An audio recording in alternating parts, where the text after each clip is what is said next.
ಗುಂಡು ಹೊಡೆದಿದ್ದು ಅವರು, ಆತ ಪ್ರಾಣ ಕಳೆದುಕೊಂಡಿದ್ದು ಅವರು ಹೊಡೆದ ಬಂದೂಕಿನ ಗುಂಡಿನಿಂದ. ಹೀಗಂತ ಬಿಜೆಪಿ ಮತ್ತು ಕಾಂಗ್ರೆಸ್ ಆರೋಪ ಪ್ರತ್ಯಾರೋಪಗಳನ್ನ ಪರಸ್ಪರ ಮಾಡಿಕೊಳ್ತಾ ಇದೆ. ಆದರೆ ನಿಜಕ್ಕೂ ಯಾರ ಗುಂಡಿನಿಂದ ರಾಜಶೇಖರ್ ಸಾವನ್ನಪ್ಪಿದ ಅನ್ನೋದೇ ಇನ್ನೂ ನಿಗೂಢವಾಗಿದೆ. ಇಂಥ ಟೈಮ್ನಲ್ಲೇ ಕಾಂಗ್ರೆಸ್ ವಿರುದ್ಧ ಗಾಲಿ ಜನಾರ್ದನ್ ರೆಡ್ಡಿ, ಶ್ರೀರಾಮುಲು ಆಕ್ರೋಶ ವ್ಯಕ್ತಪಡಿಸ್ತಾ ಇದ್ದಾರೆ. ಮತ್ತೊಂದು ಕಡೆ ಡಿಕೆ ಶಿವಕುಮಾರ್ ಕೂಡ we stand with our MLA ಅಂತ ಗುಟುರು ಹಾಕಿದ್ದಾರೆ.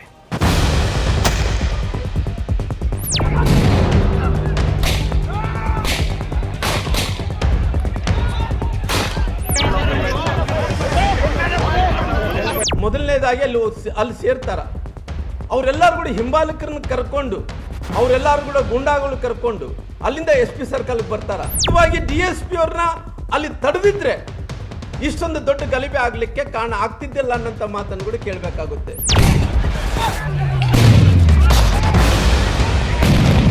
ಇವತ್ತೇನು ಒಬ್ಬ ಯುವಕ ಏನು ಸತ್ತಿದನೋ ಆ ಸಾಯ್ಲಿಕ್ಕೆ ಕಾರಣ ಆ DSP ಅವರು ಅವ್ರಿಗೆ ಕುಮ್ಮಕ್ಕು ಕೊಟ್ಟಿರೋ ಕಾರಣ, ಇಲ್ಲಿ ತನಕ ಗುಂಪು ತಂದಿರೋ ಕಾರಣ ಅವರಿಂದ ಕೂಡ ಆಗಿರ್ಬೋದು ಅನ್ನಂತ ಹೇಳೋದ್ರ ಜೊತೆಲಿ ಅವ್ರೇನನ್ನ ಮುಂಜಾಗ್ರತೆಯನ್ನು ವಹಿಸಿದ್ರೆ ಈ ಗಲಭೆ ಆಗ್ತಿದ್ದಿಲ್ಲ ಅನ್ನಂತ ಕೂಡ ನಾನು ಕೇಳಬೇಕಾಗುತ್ತೆ.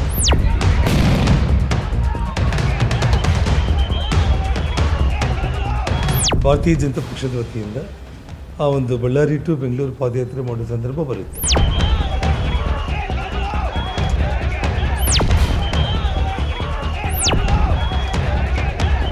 ನಾಗೇಂದ್ರ ಒಂದು ಕಾಲದಲ್ಲಿ ಆ ವಿರೋಧ ಜನರ ಗುಂಪಲ್ಲಿ ಇದ್ದು ಆ ರೌಡಿ ಗ್ಯಾಂಗ್ ಕೆಲಸ ಮಾಡ್ತಾ ಇದ್ದವನ್ನ, ಇನ್ನು CBI ಕೇಸ್ಗಳಂತೂ 9 ಕೇಸ್ಗಳು, SIT ಕೇಸ್ಗಳು 25-30 ಕೇಸ್ಗಳು, ಚೆಕ್ ಬೌನ್ಸ್ ಕೇಸ್ಗಳು, ಅವನು ಪೂರ್ತಿ ಕೇಸ್ಗಳಲ್ಲಿ ಮುಳುಗೋಗಿದ್ದಾನೆ.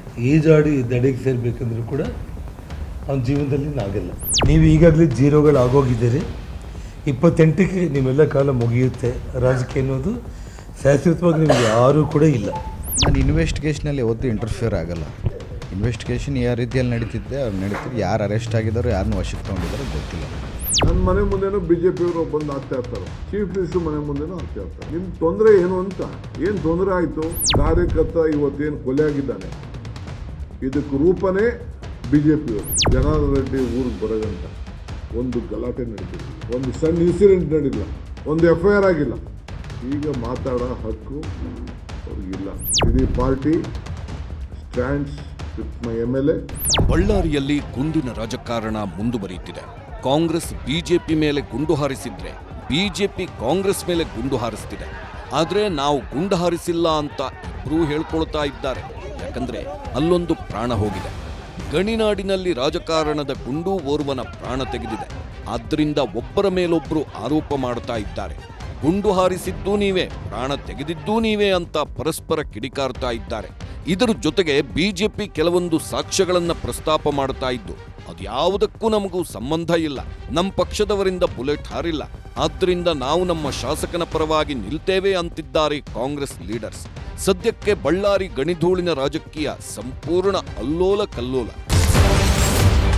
ಬುಲೆಟ್ ರಾಜಕೀಯ, ಬಳ್ಳಾರಿ ಬ್ಲಾಸ್ಟ್, ರೆಡ್ಡಿಗಳ ಕಾಳಗ, ಎಲ್ಲೆಡೆ ಕೋಲಾಹಲ.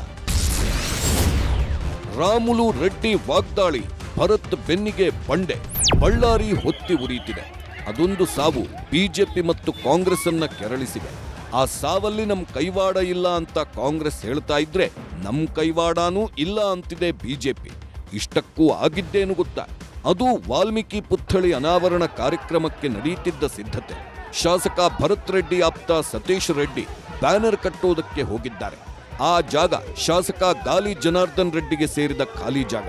ಈ ವೇಳೆ ಜನಾರ್ದನ್ ರೆಡ್ಡಿ ಆಪ್ತರಿಗೂ ಭರತ್ ರೆಡ್ಡಿ ಆಪ್ತರಿಗೂ ಕೂಡ ಗಲಾಟೆ ನಡೆದಿದೆ. ಸ್ವಲ್ಪ ಹೊತ್ತಲ್ಲೇ ಗಲಾಟೆ ತಾರಕಕ್ಕೇರಿದೆ. ಎರಡೂ ಗುಂಪುಗಳು ಹೊಡೆದಾಡಿವೆ. ಕಲ್ಲು ತೂರಾಟ ನಡೆದಿದೆ. ಒಂದಷ್ಟು ಮಂದಿ ಗಾಯಗೊಂಡಿದ್ದಾರೆ. ಇಂಥ ಟೈಮಲ್ಲೇ ಸತೀಶ್ ರೆಡ್ಡಿ ಗನ್ಮ್ಯಾನ್ಗಳು ಗಾಳಿಯಲ್ಲಿ ಗುಂಡು ಹಾರಿಸಿದ್ದಾರೆ. ಈ ವೇಳೆ ಓರ್ವ ಕಾರ್ಯಕರ್ತ ಸಾವನ್ನಪ್ಪಿದ್ದಾರೆ. ಇದೇ ವಿಚಾರ ಬಳ್ಳಾರಿಯಲ್ಲಿ ಬಿರುಗಾಳಿ ಎಬ್ಬಿಸಿದೆ.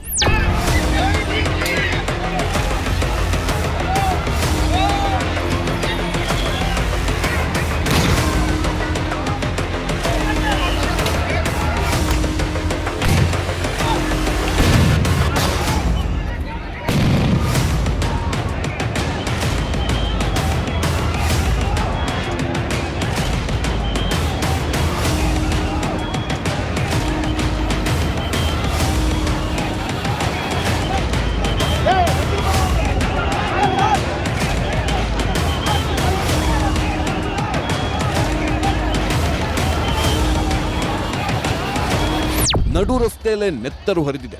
ಪೊಲೀಸರು ಇದ್ದಾಗಲೇ ಎರಡು ಗುಂಪುಗಳ ನಡುವೆ ರಕ್ತಪಾತ ಸೃಷ್ಟಿಯಾಗಿದೆ. ಬಿಜೆಪಿ ಶಾಸಕರ ಜಿದ್ದು, ಕಾಂಗ್ರೆಸ್ ಶಾಸಕರ ಮೊಂಡುತನ, ಮಹರ್ಷಿ ವಾಲ್ಮೀಕಿ ಹೆಸರಲ್ಲಿ ನಡೆದ ಗಲಾಟೆ ಬಡಪಾಯಿ ಜೀವವನ್ನ ಬಲಿ ಪಡೆದುಕೊಂಡು ಬಿಟ್ಟಿದೆ. ಬಾಳಿ ಬದುಕಬೇಕಿದ್ದ ಯುವಕ ಅನ್ಯಾಯವಾಗಿ ಬಲಿಯಾಗಿ ಹೋಗಿದ್ದಾನೆ. ಹೊರಗಡೆ ಹೋಗಿ ಮನೆಗೆ ವಾಪಸ್ ಬರ್ತೀನಿ ಅಂತ ಹೋಗಿದ್ದವನು ಶವವಾಗಿದ್ದಾನೆ. ಇದರ ಜೊತೆಗೆ ಗನ್ಮ್ಯಾನ್ಗಳು ಹಾರಿಸಿದ ಗುಂಡು, ಗಾಳಿಯಲ್ಲಿ ತೂರಿ ಬಂದ ಕಲ್ಲುಗಳು, ಬಿಜೆಪಿ ಮತ್ತು ಕಾಂಗ್ರೆಸ್ ಕಾರ್ಯಕರ್ತರ ನಡುವೆ ನಡೆದ ಮಾರಾಮಾರಿ ಕದನದ ವಾತಾವರಣ ಸೃಷ್ಟಿಸಿ ಈಗಾಗಲೇ ಇರೋ ಬಳ್ಳಾರಿಯ ಬೆಂಕಿ ರಾಜಕೀಯಕ್ಕೆ ತುಪ್ಪ ಸುರಿದಿದೆ. ಈವರೆಗೆ ಕಾಂಗ್ರೆಸ್ ನಾಯಕರ ಮೇಲೆ ಆರೋಪ ಮಾಡುತ್ತಾ ಇದ್ದ ಕೇಸರಿ ನಾಯಕರು ಈಗ ಕೆಲವೊಂದು ಸಾಕ್ಷ್ಯಗಳನ್ನು ನೀಡಿ ಕಾಂಗ್ರೆಸ್ಸೇ ಎಲ್ಲದಕ್ಕೂ ಕಾರಣ ಅಂತಿದ್ದಾರೆ. ಭರತ್ ಬೆಂಬಲಿಗರೇ ಕಾರಣ, ರಾಮುಲು ರೆಡ್ಡಿ ಆಕ್ರೋಶ. ಬಳ್ಳಾರಿ ಗಲಾಟೆ ಸದ್ಯಕ್ಕೆ ರಾಜ್ಯ ರಾಜಕೀಯದಲ್ಲಿ ಸಂಚಲನ ಮೂಡಿಸುತ್ತಿದೆ. ಕಾಂಗ್ರೆಸ್ ನಾಯಕರ ವಿರುದ್ಧ ಮತ್ತೆ ಬಳ್ಳಾರಿಯ ಬಿಜೆಪಿ ನಾಯಕರು ಹರಿಹಾಯ್ದಿದ್ದಾರೆ. ಶ್ರೀರಾಮುಲು, ಜನಾರ್ದನ್ ರೆಡ್ಡಿ ಹಾಗೂ ಸೋಮಶೇಖರ್ ರೆಡ್ಡಿ ಸುದ್ದಿಗೋಷ್ಠಿ ನಡೆಸಿ ಶಾಸಕ ನಾರಾ ಭರತ್ ರೆಡ್ಡಿ ವಿರುದ್ಧ ವಾಗ್ದಾಳಿ ನಡೆಸಿದ್ದಾರೆ. ಇಷ್ಟಕ್ಕೂ ಆ ಆರೋಪವೇನು ಇಲ್ಲಿದೆ ನೋಡಿ. ಗಲಭೆಗೆ ಶಾಸಕ ಭರತ್ ರೆಡ್ಡಿ ಬೆಂಬಲಿಗರು ಕಾರಣ ಎಂದಿದ್ದಾರೆ ಬಿಜೆಪಿ ನಾಯಕರು. ಶಾಸಕರನ್ನ ಬಂಧಿಸದೆ ಸರ್ಕಾರ ಎಸ್ಪಿ ಪವನ್ ನಿಜ್ಜೂರು ಅವರನ್ನ ಸಸ್ಪೆಂಡ್ ಮಾಡಿದೆ. ಗಲಾಟೆ ವೇಳೆ ಅನೇಕ ಗೂಂಡಾಗಳು ಸ್ಥಳಕ್ಕೆ ಬಂದಿದ್ರು. ಡಿವೈಎಸ್ಪಿ ನಂದಾರೆಡ್ಡಿ ಗಲಾಟೆಗೆ ಕಾರಣ, ಆದ್ದರಿಂದ ಅವರನ್ನು ಸಸ್ಪೆಂಡ್ ಮಾಡಬೇಕು. ರೆಡ್ಡಿ ಮನೆ ಬಳಿ ಬರಲು ಅನುಮತಿ ಕೊಟ್ಟಿದ್ಯಾರು? ಶಾಸಕ ನಾರಾ ಭರತ್ ರೆಡ್ಡಿಯಿಂದ ದ್ವೇಷ ಭಾಷಣ ಮಾಡಲಾಗಿದೆ. ಸರಿಯಾದ ತನಿಖೆ ನಡೆಸದಿದ್ರೆ ಪಾದಯಾತ್ರೆ ನಡೆಸ್ತೇವೆ ಅಂತ ಎಚ್ಚರಿಕೆ ನೀಡಿರೋ ಬಿಜೆಪಿ ನಾಯಕರು ಹಾಲಿ ಜಡ್ಜ್ ಅಥವಾ ಸಿಬಿಐ ತನಿಖೆ ಆಗಬೇಕು ಎಂದಿದ್ದು ಜನಾರ್ದನ್ ರೆಡ್ಡಿಗೆ ಸೂಕ್ತ ಭದ್ರತೆ ನೀಡಲು ಮನವಿ ಮಾಡಿದ್ದಾರೆ. ಗುಂಡು ಹಾರಿಸಿ ಅಮಾಯಕನ ಕೊಂದವನನ್ನ ಕೂಡಲೇ ಬಂಧಿಸಬೇಕು ಅಂತ ಬಿಜೆಪಿ ನಾಯಕರು ಆಗ್ರಹಿಸುತ್ತಿದ್ದಾರೆ. ಈ ಕುರಿತು ಮಾತನಾಡಿರೋ ಶಾಸಕ ಜನಾರ್ದನ್ ರೆಡ್ಡಿ, ಮಹರ್ಷಿ ವಾಲ್ಮೀಕಿ ಹೆಸರಿನಲ್ಲಿ ರಾಜಕೀಯ ಬೇಡ, ಹಾಲಿ ಜಡ್ಜ್ ಅಥವಾ ಸಿಬಿಐ ತನಿಖೆ ಆಗಬೇಕು. ನಾಗೇಂದ್ರ ಬಾಯಿಗೆ ಬಂದಂತೆ ಮಾತಾಡುತ್ತಿದ್ದಾರೆ. ನಿಮ್ಮ ವರಸೆ ಬದಲಿಸದೇ ಇದ್ರೆ ನಿರ್ನಾಮ ಆಗ್ತೀರಾ ಅಂತ ಎಚ್ಚರಿಕೆ ನೀಡಿದ್ದಾರೆ.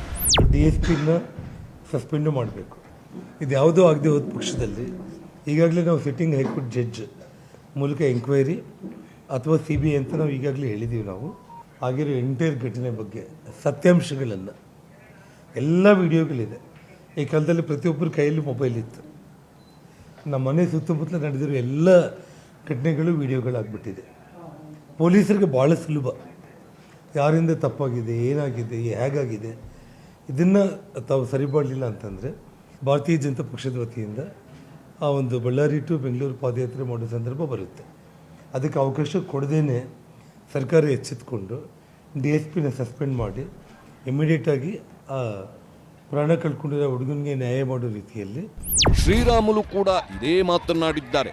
ಗಲಭೆಗೆ ಶಾಸಕ ನಾರಾ ಭರತ್ ರೆಡ್ಡಿ ಕಾರಣ, ತರಾತುರಿಯಲ್ಲಿ ಎಸ್ಪಿಯನ್ನ ಸಸ್ಪೆಂಡ್ ಮಾಡಿದ್ಯಾಕೆ ಅಂತ ಪ್ರಶ್ನಿಸಿದ್ದಾರೆ. ರಾಜ್ಯದಲ್ಲಿ ಕಾನೂನು ಸುವ್ಯವಸ್ಥೆ ಹದಗೆಟ್ಟಿದೆ ಅಂತ ಆರೋಪಿಸಿದ್ದಾರೆ. ಭರತ್ ರೆಡ್ಡಿ ಅವರು ಎಲ್ಲಿ ದುರ್ಗಮ್ಮ ದೇವಸ್ಥಾನ ಹತ್ರ ಮೊದಲನೇದಾಗಿ ಅಲ್ಲಿ ಸೇರ್ತಾರ. ಅವರೆಲ್ಲರೂ ಕೂಡ ಹಿಂಬಾಲಕರನ್ನ ಕರ್ಕೊಂಡು, ಅವರೆಲ್ಲರೂ ಕೂಡ ಗುಂಡಾಗಳು ಕರ್ಕೊಂಡು ಅಲ್ಲಿಂದ SP ಸರ್ಕಲ್ಗೆ ಬರ್ತಾರ. SP ಸರ್ಕಲ್ನಿಂದ ಇಲ್ಲಿ ತನಕ ನಮ್ಮ ಮನೆ ತನಕ ಕೂಡ, ಜನಾರ್ದನ್ ರೆಡ್ಡಿ ಅವ್ರ ಮನೆ ತನಕ ಕೂಡ ಅಷ್ಟು ಮಂದಿ ಹಿಂಬಾಲಕರು ಹಾಕೊಂಡು ಬರ್ತಾ ಇದ್ರು ಕೂಡ ಈ DSP ಏನು ಮಾಡ್ತಾ ಇದ್ರು? ಅಕಸ್ಮಿತವಾಗಿ DSP ಅವ್ರನ್ನ ಅಲ್ಲಿ ತಡೆದಿದ್ರೆ ಇಷ್ಟೊಂದು ದೊಡ್ಡ ಗಲಭೆ ಆಗ್ಲಿಕ್ಕೆ ಕಾರಣ ಆಗ್ತಿದ್ದಿಲ್ಲ ಅನ್ನಂತ ಮಾತನ್ನು ಕೂಡ ಕೇಳಬೇಕಾಗುತ್ತೆ. ಮನೆ ಸುಟ್ಟು ಬರ್ತಾ ಇದ್ವಿ, ನಾನು ತಾಳ್ಮೆ ಕಳ್ಕೊಂಡಿದ್ರೆ ಬಳ್ಳಾರಿನ ಭಸ್ಮ ಮಾಡ್ತಾ ಇದ್ವಿ ಅಂತ ಹೇಳಿದಂಥ ಟೈಮಲ್ಲಿ ಆ ದ್ವೇಷ ಭಾಷಣೆ ಮಾಡಿರೋದು ಮೊದಲನೇ ಶಾಸಕ, ಕಾಂಗ್ರೆಸ್ ಪಾರ್ಟಿನ ಶಾಸಕ ನಾರಾ ಭರತ್ ರೆಡ್ಡಿ ಅವರು. ಬಳ್ಳಾರಿ ಎಸ್ಪಿಯನ್ನ ಸಸ್ಪೆಂಡ್ ಮಾಡಿದ್ದು ತಪ್ಪು ಎಂದಿದ್ದಾರೆ ಆರ್ ಅಶೋಕ್. SP ಚಾರ್ಜ್ ತಗೊಂಡು 2 ಗಂಟೆ ಆಗಿರಲಿಲ್ಲ. ಅಲ್ಲಿನ ಪರಿಸ್ಥಿತಿ ತಿಳಿದುಕೊಳ್ಳಲು ಸಮಯ ನೀಡಿಲ್ಲ. ಆ ಅಧಿಕಾರಿಯನ್ನ ಹೊಣೆ ಮಾಡಿದ್ದು ತಪ್ಪು ಅಂತ ಆಕ್ರೋಶ ವ್ಯಕ್ತಪಡಿಸಿದ್ದಾರೆ. ಜನಾರ್ದನ್ ರೆಡ್ಡಿ ಮನೆ ಮೇಲೆ ಗುಂಡಿನ ದಾಳಿ ಏನಾಯ್ತು ಆ ವಿಚಾರಕ್ಕೆ ಸಂಬಂಧಪಟ್ಟಂತೆ ಅಲ್ಲಿನ SP ಅವ್ರಿಗೆ ಪೋಸ್ಟಿಂಗ್ ಆಗಿ ಅವ್ರು ಚಾರ್ಜ್ ತಗೊಂಡಿದ್ದು 2 ಗಂಟೆ ಮುಂಚೆ ಪೋಸ್ಟಿಂಗ್ ತಗೊಂಡು 2 ಗಂಟೆ ಮುಂಚೆ ಪೋಸ್ಟಿಂಗ್ ತಗೊಂಡ್ರು. ಆ ಮನುಷ್ಯನಿಗೆ ಅದೆಲ್ಲ ಗೊತ್ತಾಗಬೇಕಾದ್ರೆ ಮಿನಿಮಮ್ ಒಂದು 15 ದಿನ, 1 ತಿಂಗಳು ಬೇಕು. ಬಿಜೆಪಿ ನಾಯಕರಿಂದ ವಿಡಿಯೋ ರಿಲೀಸ್. ಬಿಜೆಪಿ ಆರೋಪ ಇಷ್ಟೇ ಅಲ್ಲ, ಘರ್ಷಣೆ ನಡೆಯುತ್ತಿರುವಾಗ ಗುಂಡು ಹಾರಿಸಿದ್ದು ಶಾಸಕ ನಾರಾ ಭರತ್ ರೆಡ್ಡಿ ಆಪ್ತ ಸತೀಶ್ ರೆಡ್ಡಿಯ ಗನ್ಮ್ಯಾನ್ಗಳು. ನಮ್ಮ ಮನೆಯ ಕಡೆ ಗುಂಡು ಹಾರಿಸಿದ್ದು ಸತೀಶ್ ರೆಡ್ಡಿಯ ಗನ್ಮ್ಯಾನ್ಗಳು ಅಂತ ವಿಡಿಯೋ ರಿಲೀಸ್ ಮಾಡಿ ಜನಾರ್ದನ್ ರೆಡ್ಡಿ ತೋರಿಸ್ತಾರೆ. ಕಾಂಗ್ರೆಸ್ ನಾಯಕರದ್ದೇ ತಪ್ಪಂತೆ. ಕಾಂಗ್ರೆಸ್ ನಾಯಕರ ಮೊಂಡುತನದಿಂದಲೇ ಇದೆಲ್ಲ ಆಗಿದೆಯಂತೆ. ಇದು ಬಿಜೆಪಿ ನಾಯಕರ ಆರೋಪ. ಈ ಆರೋಪಕ್ಕೆ ಕಾಂಗ್ರೆಸ್ ನಾಯಕರು ತಿರುಗೇಟು ನೀಡಿದ್ದಾರೆ. ಇಷ್ಟಕ್ಕೂ ಕಾಂಗ್ರೆಸ್ ಆರೋಪವೇನು ಇಲ್ಲಿದೆ ನೋಡಿ. ಕೈ ಕಾರ್ಯಕರ್ತನ ಕೊಲೆಗೆ ಕಾರಣ ಬಿಜೆಪಿಯವರು ಅಂತ ಕಾಂಗ್ರೆಸ್ ಆರೋಪ ಮಾಡುತ್ತಿದೆ. ಹಳೆ ಬಳ್ಳಾರಿ ಮಾಡಲು ಬಿಜೆಪಿ ಪ್ರಯತ್ನಿಸುತ್ತಿದೆ. ಜನಾರ್ದನ್ ರೆಡ್ಡಿ ಬಳ್ಳಾರಿಗೆ ಬರೋ ತನಕ ಎಲ್ಲ ಶಾಂತವಿತ್ತು. ರೆಡ್ಡಿ ಬಂದ ಮೇಲೆ ಇದೆಲ್ಲ ಗಲಾಟೆ ಶುರುವಾಗಿದೆ. ಶಾಸಕರು ಸ್ಥಳಕ್ಕೆ ಹೋಗಿದ್ದು ಶಾಂತಿ ಕಾಪಾಡಲು. ತನಿಖೆ ನಡೆಯುತ್ತಿದೆ. ಸತ್ಯ ಶೀಘ್ರ ಹೊರಬರುತ್ತೆ. ಇಡೀ ಕಾಂಗ್ರೆಸ್ ನಮ್ಮ ಶಾಸಕನ ಪರ ಇದೆ ಅಂತ ಹೇಳ್ತಿದೆ ಕಾಂಗ್ರೆಸ್. ನನ್ನ ಮನೆ ಮುಂದೆನೂ ಬಿಜೆಪಿಯವರು ಬಂದು ಆಗ್ತಾ ಇರ್ತಾರೆ. ಚೀಫ್ ಮಿನಿಸ್ಟರ್ ಮನೆ ಮುಂದೆನೂ ಆಗ್ತಾ ಇರ್ತಾರೆ. ನಿಮ್ ತೊಂದರೆ ಏನು ಅಂತ, ಏನ್ ತೊಂದರೆ ಆಯ್ತು? ನಮ್ಮ ಕಾರ್ಯಕರ್ತ ಇವತ್ತೇನು ಕೊಲೆ ಆಗಿದ್ದಾನೆ, ಇದಕ್ಕೆ ರೂಪನೇ ಬಿಜೆಪಿಯವರು. ಅವರ ಏನು ಓಲ್ಡ್ ರಾಜ್ಯ ತರಬೇಕು ಅಂತ ಪ್ರಯತ್ನ ಏನು ನಡೀತಾ ಇದೆಯಲ್ಲ, ಶಿಸ್ತು, ಒಂದು ಕೇಸು, ಒಂದು ಗಲಾಟೆ, ಒಂದು ವಿಚಾರ, ಅಂಟಿಲ್ ಜನಾರ್ದನ್ ರೆಡ್ಡಿ ಊರಿಗೆ ಬರಗಂಟ ಒಂದು ಗಲಾಟೆ ನಡೆದಿರಲಿಲ್ಲ, ಒಂದು ಸಣ್ಣ ಇನ್ಸಿಡೆಂಟ್ ನಡೀಲ್ಲ, ಒಂದು FIR ಆಗಿಲ್ಲ. ಈಗ ಮಾತಾಡೋ ಹಕ್ಕು ಅವ್ರಿಗಿಲ್ಲ. ಅದರಿಂದ ಇಡೀ party stands with my MLA. ನಮ್ಮ MLA ಶಾಂತಿ ಕಾಪಾಡಲಿಕ್ಕೆ ಹೋಗಿದ್ದಾರೆ. ನಮ್ಮ ಕಾರ್ಯಕರ್ತನ ಕಳ್ಕೊಂಡಿದ್ದೀವಿ. ಯಾರು ಏನು ಅಂತ ತನಿಖೆಯಿಂದ ಈಚೆ ಬರ್ತದೆ. ಕೂಡಲೇ ಆಲ್ ಪ್ರೈವೇಟ್ ಗನ್ಸ್ನೆಲ್ಲ ಸೀಸ್ ಮಾಡಿದೆ. ಜೊತೆಗೆ ಈ ಗನ್ ಕೊಡೋದ್ ವಿಚಾರದಲ್ಲಿ ಮುಂದಕ್ಕೆ ಏನೇನು ಮಾಡಬೇಕು ಅಂತೇಳಿ ನಾವೀಗಾಗಲೇ ಅದ್ರ ಬಗ್ಗೆ ಚರ್ಚೆ ಮಾಡಿದ್ದೀವಿ. ಮಧ್ಯಾಹ್ನ 2:15ಕ್ಕೆ ಬ್ಯಾನರನ್ನು ಅವರೇ ಒಂದು ದೊಡ್ಡ ವ್ಯಕ್ತಿಯಾಗಿ ಆ ಸ್ಥಾನದಲ್ಲಿ ಇದ್ದಂಥವ್ರು ಆ ಕೆಲಸ ಮಾಡಬಾರ್ದು. ಇವರು ಮನೆಗೇನು ಹಾಕಿಲ್ಲ. 100 ಫೀಟ್ ರೋಡು ಪಕ್ಕದಲ್ಲಿ ಬ್ಯಾನರ್ ಹಾಕಿದ್ವಿ. ಬ್ಯಾನರ್ ಆದಮೇಲೆ ಅವ್ರ ದೊಡ್ಡ ಕಾಂಪೌಂಡಿಂದ ಅವ್ರ ಮನೆ ಬಂದುಬಿಟ್ಟು 250 ಮೀಟ್ರ್ ದೂರದಲ್ಲಿ ಮನೆ. ಅದಕ್ಕೇನು ಅಬ್ಜೆಕ್ಷನ್ ಅಂತ ನನಗೆ ಗೊತ್ತಿಲ್ಲ. ಓಕೆ, ಅಬ್ಜೆಕ್ಷನೇ ಇತ್ತು. ನನ್ನ ಮನೆ ಮುಂದೆ ಇರಬಾರ್ದಪ್ಪ. ಫೋನ್ ಮಾಡಿ ನನಗೂ ಇನ್ನೊಬ್ರಿಗೂ, ನೋಡಪ್ಪ ನನಗೆ ಬೇಡ, ಕಮಿಷನರ್ಗೂ, ನೋಡಪ್ಪ ನನ್ನ ಮನೆ ಮುಂದೆ ಬೇಡ, ದಯಮಾಡಿ ತೆಕ್ಕೊಳ್ಳಿ, ಬೇರೆ ಕಡೆ ಹಾಕ್ಕೊಳ್ಳಿ ಅಂದರೆ ಬೇರೆ ಕಡೆ ಹಾಕ್ತಿದ್ರು. ಈಗ ಸದ್ಯಕ್ಕೆ ರಾಜಶೇಖರ್ ದೇಹದೊಳಗೆ 12 mm ಸಿಂಗಲ್ ಬೋರ್ ಗುಂಡು ಪತ್ತೆಯಾಗಿದೆ. 12 mm ಸಿಂಗಲ್ ಬೋರ್ ಗುಂಡು ಯಾವ ಗನ್ನಿಂದ ಫೈರ್ ಆಗಿದೆ ಅನ್ನೋದ್ರ ಬಗ್ಗೆ ಪೊಲೀಸರು ತನಿಖೆ ಮಾಡುತ್ತಿದ್ದಾರೆ. ಜನಾರ್ದನ್ ರೆಡ್ಡಿ, ಸತೀಶ್ ರೆಡ್ಡಿ ಅವರ ಅಂಗರಕ್ಷಕರ ಗನ್ಗಳಲ್ಲಿರುವ ಗುಂಡುಗಳನ್ನು ಪೊಲೀಸರು ತನಿಖೆ ಮಾಡುತ್ತಿದ್ದಾರೆ. ಪ್ರಿಲಿಮಿನರಿ ರಿಪೋರ್ಟ್ಸಿನ ಪ್ರಕಾರ ಫೈರ್ ಆಗಿದ್ದು ಪೊಲೀಸ್ನವ್ರು ಮಾಡಿದ್ರು ಅಂತ ಕೆಲವರು ನಿನ್ನೆ ಎಲ್ಲ ಸ್ವಲ್ಪ ಹೇಳ್ತಾ ಇದ್ರು. ಅಲ್ಲಿ ಪೊಲೀಸ್ನವರು ಯಾವುದೇ ಪೊಲೀಸ್ನವರ ಗನ್ಗಳಿಂದ ಫೈರ್ ಆಗಿಲ್ಲ ಅಂತ ಒಂದು. ಬುಲೆಟ್ ಏನು ಅವನ ಬಾಡಿಗೆ ಹೋಗಿದ್ದು, ಆ ಬುಲೆಟನ್ನು ವೆರಿಫೈ ಮಾಡಿದ್ದಾರೆ.